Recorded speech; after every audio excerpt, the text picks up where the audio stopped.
Assalamualaikum warahmatullahi wabarakatuh. Today we will learn about practice set 1.3. Question number 1. Activity type activity base पर है. Fill in the blanks with correct number.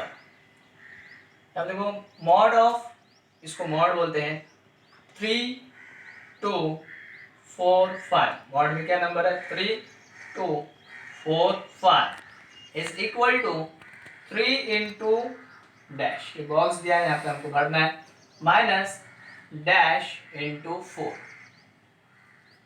तो यहाँ पर देखो 3 into क्या करेंगे, ये डिटर्मिनेंट मेथड है. डिटर्मिनेंट मेथड में क्या करते हैं, क्रॉस मल्टीप्लीकेशन करते हैं. जो नंबर्स रहते हैं उनकी मल्टीप्लाई करनी रहती है क्रॉस में. 3 इंटू 5 3 इंटू 5 यहाँ इस बॉक्स में क्या आएगा 5, बिकॉज क्रॉस मल्टीप्लीकेशन करना. एंड यहाँ पे डैश इंटू 4 4 तो पहले से दिया, यानी डैश में क्या लिखना है हमको माइनस 2 इंटू 4. ये फॉर्मूला है 3 इंटू 5 माइनस 2 इंटू 4. एक डिटर्मिनेंट मेथड को सॉल्व करने का फॉर्मूला है क्रॉस मल्टीप्लिकेशन करना और दोनों के बीच में माइनस की साइन आएगी.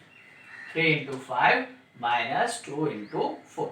अब 3 इंटू 5 5 3 जा 3 5 जा 15 माइनस 8 तो पहले से दिया है बिकॉज 2 4 जा 8. 3 5 जा 15 माइनस 2 4 जा 8.